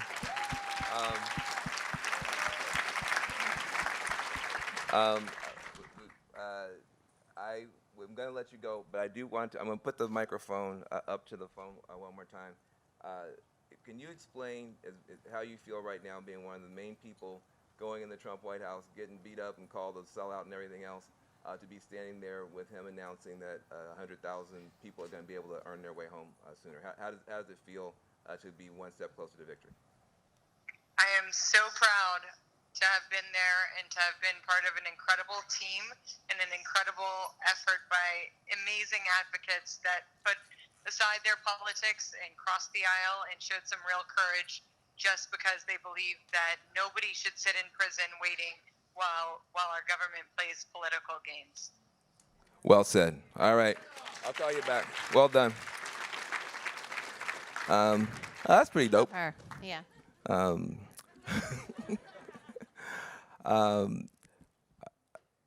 It's just hitting me that we might actually get this damn thing done.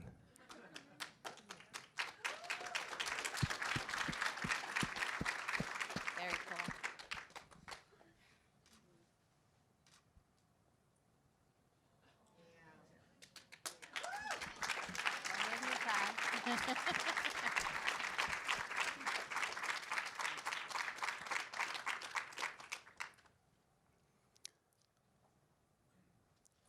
My last question for you is: you're a mom, and I think a lot of times people, they still see you as that young socialite hanging out with Paris Hilton, that kind of stuff. But you're a mom of 3 kids of African descent. You got 3 black kids in the hood. That's what we say. As you think about your children growing up, as you think about how many kids of color are getting caught up in the system, does that ever impact you or give you extra motivation, as a mom, as you deal with this topic? I've never heard you talk about it as a mom of 3 kids that have a black dad. In the hood, we just call them black kids. In the suburbs, they're mixed, but.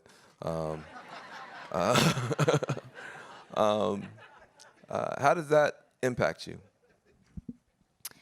I definitely think about it all the time, and especially if you grow up, I think, with too much privilege, then it can be a whole other set of problems. I was very fortunate to grow up in Beverly Hills, and I would say 90%, maybe 75, 80% of the kids that I grew up around, just from what they saw and who their parents were and what they were given growing up, has ended up dead or on drugs or, overdosed and just no motivation to really get out there and work. So I think that I see things, differently. I don't want them to get caught up in the system for other reasons. And so it's definitely something that my husband and I talk about all the time.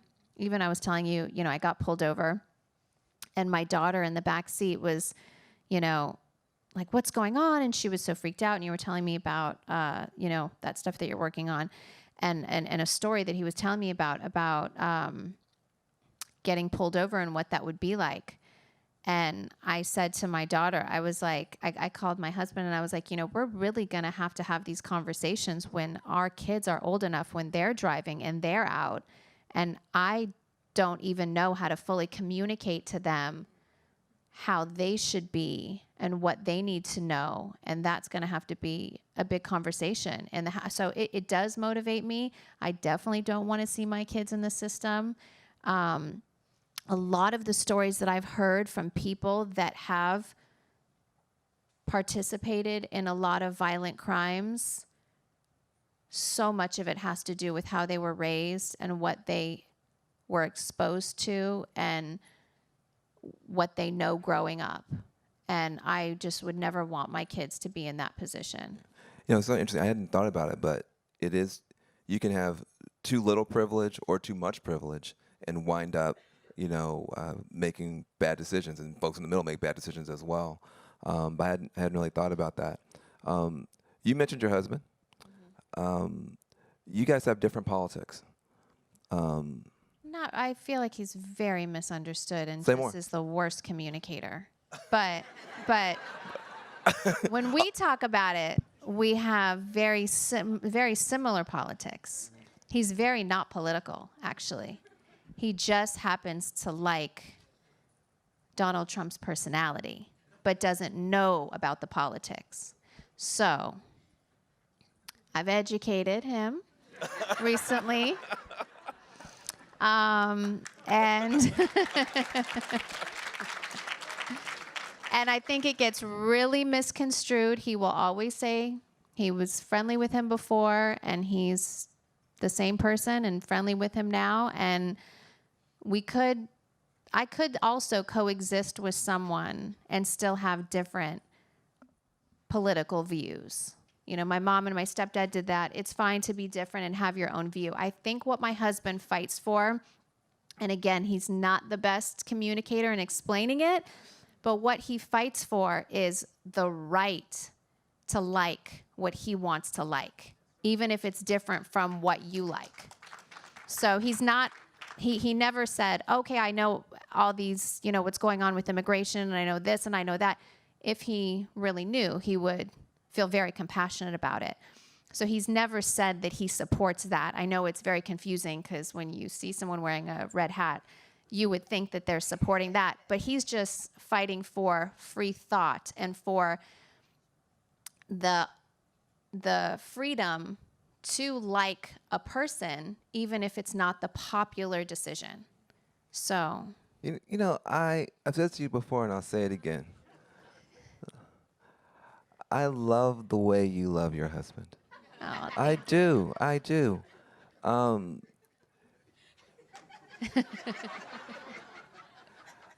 Fab, I'm gonna get you later. Yeah, you know what I mean? It's like you love this man, yeah. and you're trying to be like a Kanye translator. You know what I mean? In a way, He does need a translator, for real.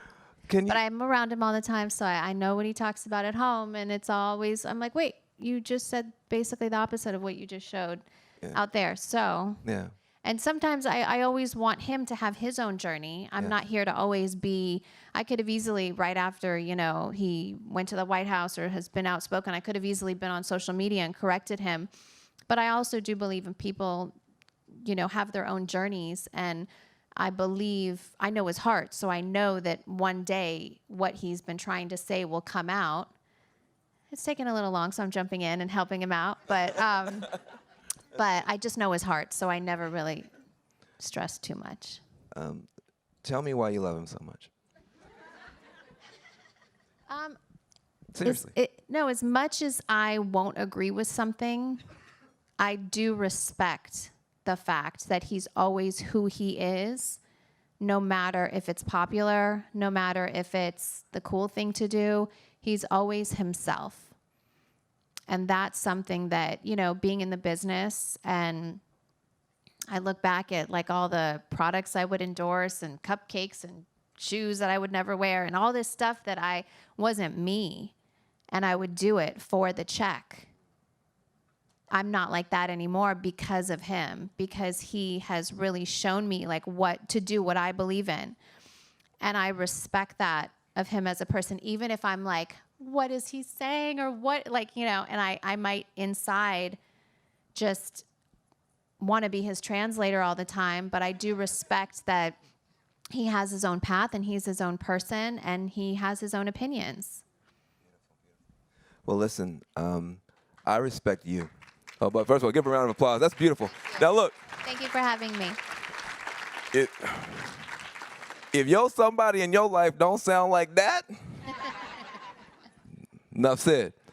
But I respect you, and I think increasingly people who are frontline are respecting you. You really are an amazing team player. You love to be a part of the collective. You never say, ever, I got this, I know this is my thing. You're always, what do you guys need? What do you guys need? How can I be helpful? How can I be useful? You're setting an example, I think, for other folks in your industry at your level of how to be involved and really be a blessing to this movement. And you've been a blessing to our movement, and we thank you very much, Kim Kardashian. Thank you. Really quick, guys. 3 questions. Sure. Hey, Kim, so what has been the weirdest rumor you've heard about yourself so far? That I have a fake butt. It's ridiculous. It's real, people. It's real. Nice. Glad that you cleared that up for us. Also, if you were on a deserted island by yourself, who would you want to bring along with you? One person. George Clooney. Really? Yes. Is It that could be your- an island in Italy. Just for you, George. So is that your celebrity crush, you would say? Definitely, I want to marry him. Get in line, girlfriend. I know. You said a wish. Can you give us a spin? Yes, I'll give you the twirl of the red Mark I. Beautiful. Stole from my store. You have your own store now? Yes, I do, called Dash in Calabasas. I have it with my 2 sisters, and I stole it. I'm going tomorrow. It's in Calabasas. You should really come. It's such a cool store. I definitely will. Well, first of all, congratulations on the big win, but also just thank you. Thank you. Second of all, how did it feel to make the phone call to let Miss Alice Johnson know that it was over, she was coming home? I think she thought it was a routine phone call with her attorneys, and she was surprised and excited that I was on the phone. And then I was a little bit shocked because she was very calm, and I had assumed she knew. So I just was like, wait, she doesn't know? And Alice was like, no, what? And I was like, you're going home. Like, I can like cry thinking about it. Hearing her scream, just to know that like we changed one person's life, is like, we cried maybe on the phone for like 3 minutes straight. Like everyone was just crying. And then I have to get it together. That's all right. I understand. It's emotional. People just understand. Because I think people might think like, oh, Kim went to the White House, had this conversation, it was done, and that's it. I saw this 7 months ago, and I have been daily phone calls with the White House. Maybe a dozen emails a day trying to get letter from the warden. I have to give credit to where Alice's whole team has been working on this for years. So I do want to give credit where credit is due to everyone that's been working so hard on this for so long for her. What was it about this case, though, that struck you so much? Why her? Because, there's people are going to say, well, look, there's thousands and thousands of people in prison. What about my uncle? What about my stepson? What was it about this case that just grabbed you? Well, I do think there's something to, I had happened to be on Twitter at that exact moment and saw that come across my feed, that one of the people that I follow posted a story on her, and I watched it, and I just really felt for her because I felt like she's a good person. You can see that in her, that she lost her longtime job, got a divorce, her son died. Just all of her, everything was going so bad for her, and she got desperate, and she had 4 other, babies that she had to take care of, and she was desperate, and she made choices that I feel like, honestly, maybe not to that extreme, but when you're in a desperate situation, you'll do whatever you have to do to take care of your kids. And I know that I would do anything for my kids. And so I just felt this connection to her, like instantly, that I wanted to help her. I mean, you have such a huge platform. You got Ivanka Trump's phone number. I mean, it must have felt like, hey, listen, I've got to do something. But the meeting with President Trump, now that's a whole other level. Yeah. How did that happen? Well, when I initially called Ivanka, I said I would love a meeting with your dad. And then that took about 6 or 7 months to get. And so once we got our, the file really strong, we were able to plan a meeting, and it happened to be on Alice's birthday. And that was the date they picked. And so I was like, okay, this is just all aligned. The stars are all in our favor today. I just feel that this is the right day to do it. And so you go in. we go in. That's crazy. You got to know, Yeah. for normal people, Kim Kardashian going into the Trump The White West House, Wing. the Oval It was- Office. Yeah, I have to say, I never get starstruck. I was starstruck over the Oval Office. Yeah. Like, that Oval Office is so powerful. I literally had to take a second and take it all in, and just inside. This is not a movie set. Yeah, like it really felt powerful and felt like you can just feel the history in there. So you've been, tough on Trump at times. I mean, Yeah. you're not a Republican. How did you handle that? Well, I think, like, for me, I was very focused. I knew that if I have this meeting, I can't go in there and talk about all the policies that I don't agree with. And I've always had just a very open dialogue with Jared about how I felt, and have been even so honest to say, look, Trump is the last person I thought that would have done this, but he did, and he pulled through. And so when I got the meeting, I knew there was going to be tons of backlash. I knew people wouldn't understand it. And at that point, I had to make the decision that this was bigger than me, so I'm worried about my brand. It's like, and a woman's been in jail for 22 years almost. That just, to me, there was like, it wasn't even a question. Like, I would have taken the backlash no matter what the outcome would have been, just to try for her. It's just really amazing to hear you say that. I mean, you didn't know her. Why did you feel that this was worth taking that kind of risk? A lot of celebrities to this day are scared to go and be in a picture with Donald Trump. A lot of athletes won't even go in the building. Why did you make a different choice? And I do still respect their choice. I mean, everyone can do what they want to do. I never judge other people. And I do think sometimes situations are different, but I just am focused, and I could separate my feelings on certain policies. To me, it wasn't about policies. It was about, I can change someone's life. And if I have the opportunity to do that, like, it just wasn't even a question for me. So just indulge me for a second. What did he say? What did you say? I mean, how does this, I want to see the movie in my head. I mean, Yeah. Did he get up? Did he shake your hand? Did he hug you? Did you salute? I mean, give me something that I can work with. I walk in, and, I had met him before he was the president, a few times. So it was a hug, and sat down, and he was like, okay, so what's going on? He said, well, what are we here for? And I said, I'm here because I really want to know, why did you kick Chloe off The Apprentice? And it was a laugh, and it was funny, and then we got into business. And, he felt it. He was compassionate. He was sympathetic to her. He said, you know, this is a really long time that she's been in here. Like, this just isn't fair. He knew that this is the right thing to do. Of course, no good deed goes unpunished. So you go in there, you get this victory. Some people are very skeptical, Yeah. all right? So they're like, I'm just gonna throw them at you. You tell me Yeah. who's right and who's wrong. Number one, this whole thing is just a PR stunt for you. You're a master media person and you know how to get media attention, and this is just a way for you to get attention for yourself. True or false? That's very false. I mean, I could literally walk outside and it'll be some ridiculous story. You're not desperate for So- media attention? You don't have to do anything extra to get it? No, I mean, I think these days I'm trying to dodge it and stay away from it. Gotcha. Number two, Trump is using you as a political pawn. So now you're sort of, you've endorsed him in a way. You've kind of given him legitimacy. You might be in a campaign video. He used you.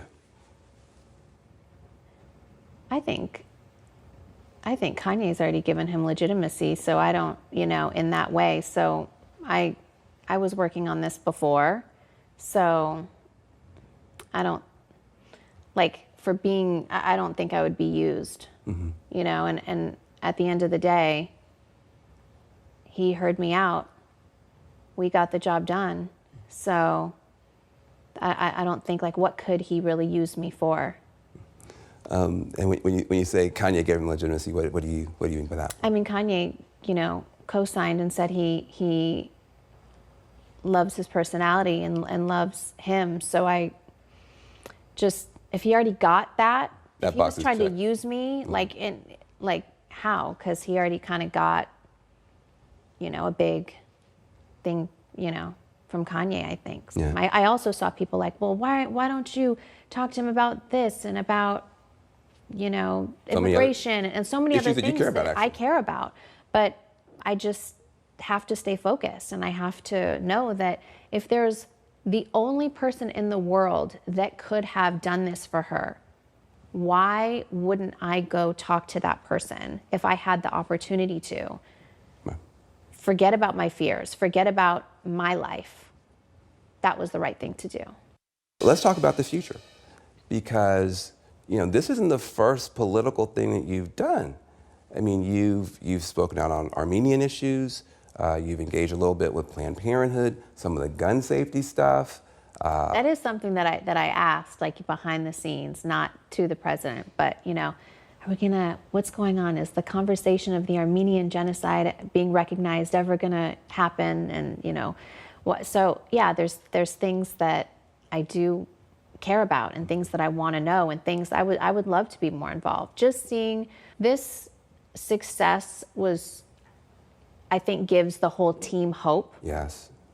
And if I can be used as the vessel and they could all use me, they can use me. You know, the attorneys, they can. I think everyone on that side knows that we're all in it together, and we just all have the same goal. And if I am the voice that goes in and tries to, I mean, there's over 3,000 people in the same exact situation as Alice, and it's not that, it just so happened to be that Alice was on my screen at that moment, at that time when I was on, but it doesn't mean that we're gonna stop here. What have you learned in this past 6 months, 7 months, 8 months that makes you say, I wanna keep doing this? Because some people would say, listen, one and done. You got a victory, walk away. You're Yeah. saying, I got a victory, I want more.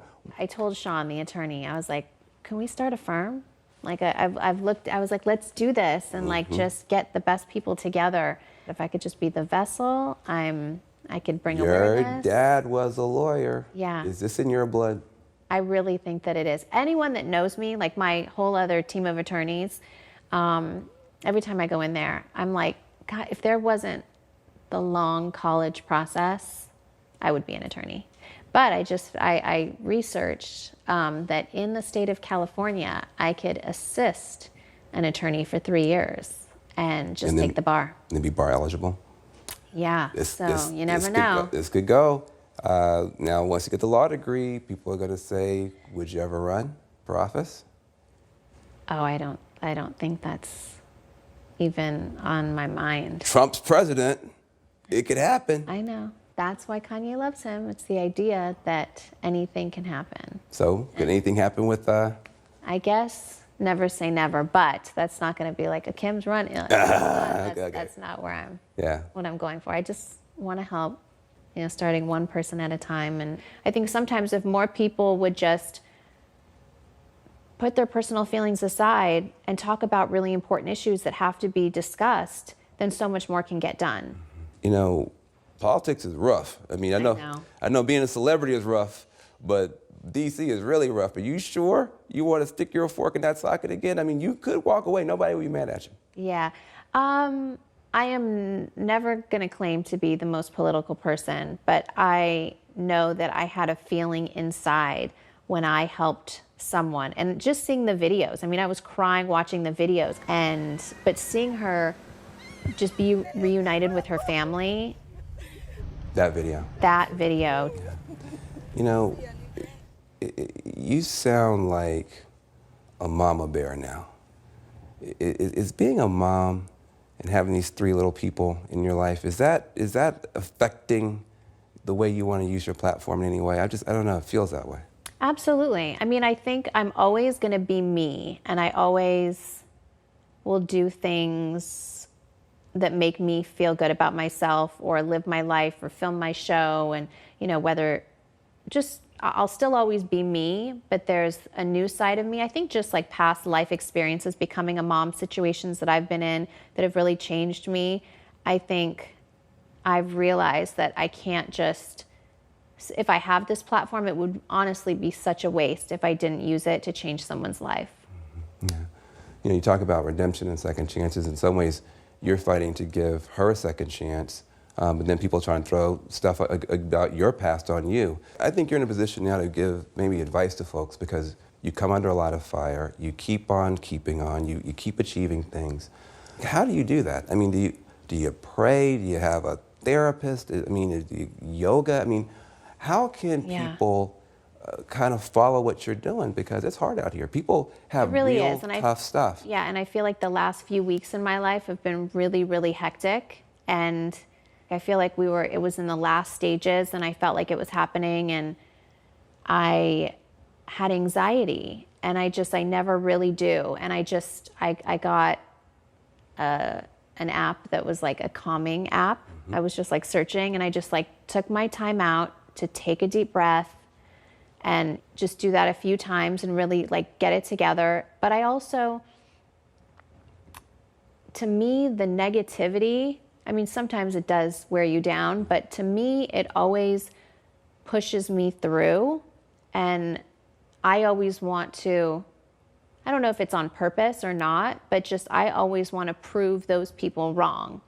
And I always go into a situation thinking of like the best case scenario and always thinking of the worst case scenario, but always trying to get that best case, no matter what it is, no matter, but there are times when it's a lot, when there's just so many eyeballs on you and there's so much attention, positive and negative, both can one can fill your head up too much, one can tear your spirit down.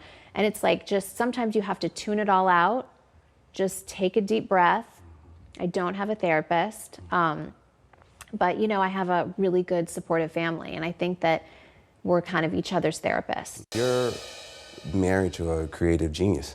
And a lot of us have creative folks in our lives and they sometimes get themselves in trouble and that kind of stuff. Yeah. As the partner of a creative genius who sometimes gets himself in trouble, what do you think the most important thing that you can do in that relationship to be supportive, to keep that? Yeah. I think just being that support system, even if you don't see eye to eye and there's a lot going on, I think always being real and always, we have really good communication. So we always, no matter what it is, if I agree, if I don't agree, I'm always there. And I think he knows that. And,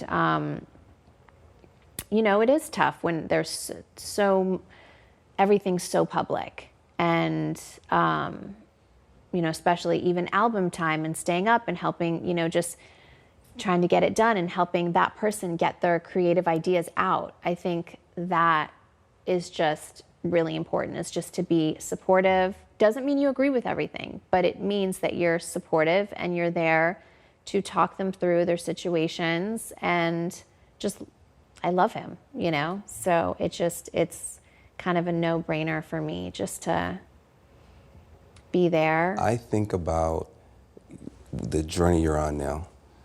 I mean, you have 120 million Instagram followers. I mean, that's bigger than most countries, I think. Yeah, I mean, 60 million Twitter followers. I mean, you do have the ability to make a big impact. Now, some people will say, well, listen, you know, I'm still not convinced. Just give people one more opportunity to understand that people grow and change. Yeah, I mean, I've just been through so much in my life that just I get that whole like lifestyle of me of like being shallow and cars and stuff that we've, you know, who we were, and that's just not who I am today.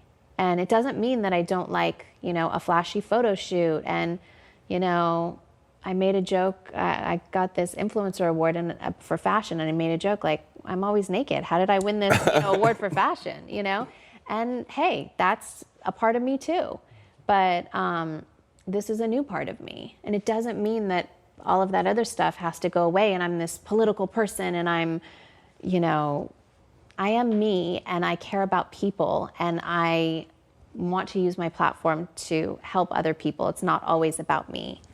Well, you're off to a tremendous start, I'll tell you that. Thank you. Yeah. I really appreciate that. Thank you.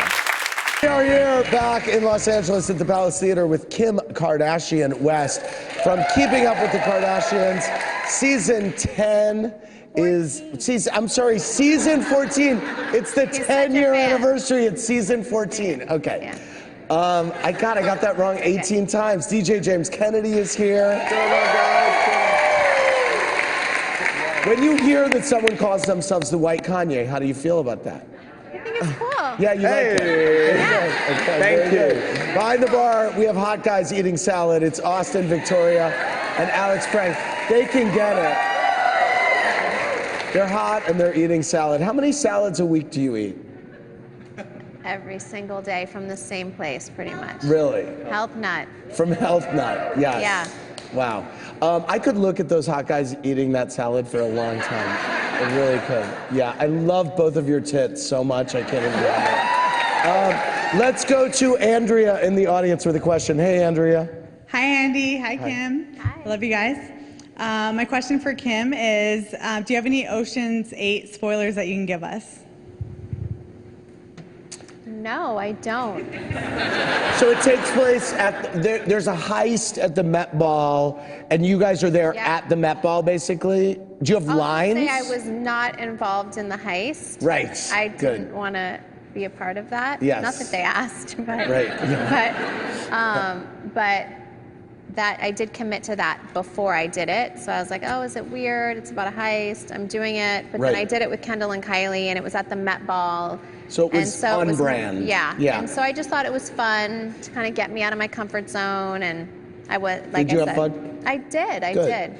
We, that night that I interviewed you, the night that you left for Paris, we hung out beforehand, waiting for the thing to start for about half an hour, and I was really struck by how clean you are. Thanks. No, but how clean your lifestyle is. That you said you were never into pot, you were never into drugs, you barely drink. I mean, like it was you changed your mind at the last minute and you decided to like have a little Moscato and that's the whole thing. Yeah. But how did you come to that, or how did you never wind up going on the other side? Because it seems like it would have been so easy and maybe almost even obvious. But none of you guys are really.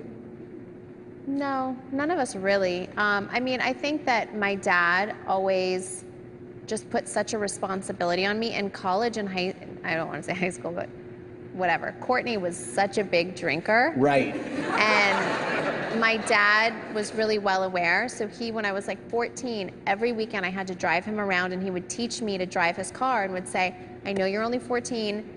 We don't have cell phones, so when you get to the house, you have to party with your sister. He made me go with my sister every weekend to watch her. Wow. And would say, call me from the house phone. I don't care what time it is when you're leaving. drive everyone home. We had like a big Chevy Tahoe, and call me when you get to your last destination. So I felt this responsibility of driving everyone, and like everyone would take advantage of me, and I would be the designated driver. And they would literally only have me hang out just to drive everyone home. God. It was so I just felt this like sense of responsibility, and I owned it. Own it. Let's go to Caesar. Hey, Caesar. Hi, guys. Hi, Kim. I'm peeing my pants right now. You were Lindsay Lohan's personal stylist and shopper for like a hot second. So what was the worst thing that she had you do? I actually wasn't. Really? Was that just a rumor? What? Not That was just a rumor then? Not Lindsay, but I was friends with her. You were friends with her? Yeah. You were never her stylist for a hot second? No. No. What was Paris' worst thing? With Paris? Yes. I would work with Paris, and I was like, I would love to organize and clean out their closets and get rid of all the stuff and sell it on eBay and then shop for them. Shop for her. So that was like my job. I loved it. I love it. Yeah. Wow. But people will say assistant, like they always have it wrong. Right. Are you in touch with Paris at all these days? Yeah, I do talk to her. Yeah. Nice. Let's go to Aubrey in the audience. Hey, Aubrey. Hi, Andy. Thanks for the invite. Kim, you look gorgeous. My question for Kim is, what is your least favorite Kardashian spinoff?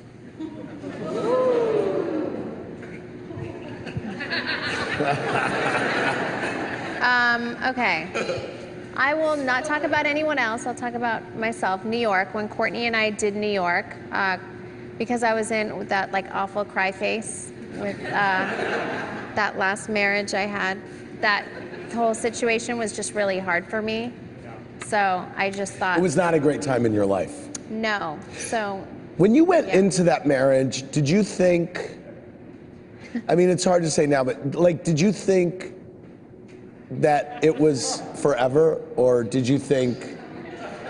at the time I just thought, holy shit, I'm 30 years old. I better get this together. I better get married. I think like a lot of girls do go through that where they freak out and thinking they're getting old and they have to figure it out, and all their friends are having kids, and so it was more of that situation. But I knew like honeymoon, it wasn't gonna work out. Yeah. On the honeymoon, you knew. Yeah. Right. Okay, hi, we have Marcy. Hi, Marcy. Hi, Andy. Hi, Kim. Kim, I love you, and I mean it a whole lot. Thank you. So, of all the rumors about you, what's the craziest untrue rumor you've heard? I mean, there's just like ridiculous ones. I mean, there's such, probably anything that you guys like can ask. Is there anything that bothers you that you hear? Do you hear anything? Like, at this point, I would think that you must be immune, but does anything get under your skin? No, it does. It really does. It does. I get kind of sensitive, especially taking time off. And then like you'll jump back into it, and then when people will be rude, I'll be like, I just had the best, not the best, but like such a freeing time taking time off. Yeah. Don't make me do it again. Because I just like this, it's so hard on your soul. Yeah. Like I don't think people get it. Like it really is. Like I'm so afraid for my kids to grow up in the world of social media. And Wow. I didn't have to grow up like that. And I love But it. that's that I so didn't have- ironic given what know. a social media star you are. I know. You know? And I think it could be great if you have a positive surrounding, and I guess life isn't that way, so you have to experience the good and the bad. Like I love sharing my life, so I share it. Obviously, I live on a reality show, but then sometimes you're just like, is it worth it? Like, Yeah. That's interesting. that's my struggle. Yeah. Is just now after what I've been through is it worth it? I share what I want. I don't, What does Kanye say about it? Oh, if he could just, the least sharing, the better. But he's always been like that. Right. So it was, I think at the beginning, me being so public and him not being so public, even though his career has made him public, he doesn't wish that. So it was always like a conversation. And so I think he learned to be a little bit more public being with me, and I learned to be a little bit more reserved. And it even got to a time where in the last couple of months, I was like, oh no, I don't want to be in the public. The roles, not that it flipped because he never really wanted to be in it, but I was more the recluse. Right. But I think we're like equal now. Let's go to Marcy. Hey, Marcy. Yvonne. Yvonne, I'm sorry. Hi, Andy. Hi, Kim. So now that you have 100 million followers on Instagram, which congratulations, by the way. Thank you. What is the And most pressure. embarrassing picture that you've posted? Well, I would hope I wouldn't post a really embarrassing picture. I try not to. But like you'll see ridiculous pictures where people like sharpen them and make them really like look crazy, and then everyone will pick up on those ones and post those around, and I'm like, no, I don't look like that. That's not, I swear, like, you know, so stuff like that. But anything I post, I don't Do you really. look at this point at how many likes you get? I mean, is that something that we all look and it's like, oh, this photo, people are really responding to this, they're not. Is that I something? still am into like the numbers and stuff like that. Do you I have don't Instagram obsessively look. Insights? Do you have that thing on Insights where you can see like where your I'm followers sure are from? do, but I haven't looked. Got it. But I should. All right. Well, Kim, I got to tell you something. You came in here, no restrictions about what to ask. You're an open book.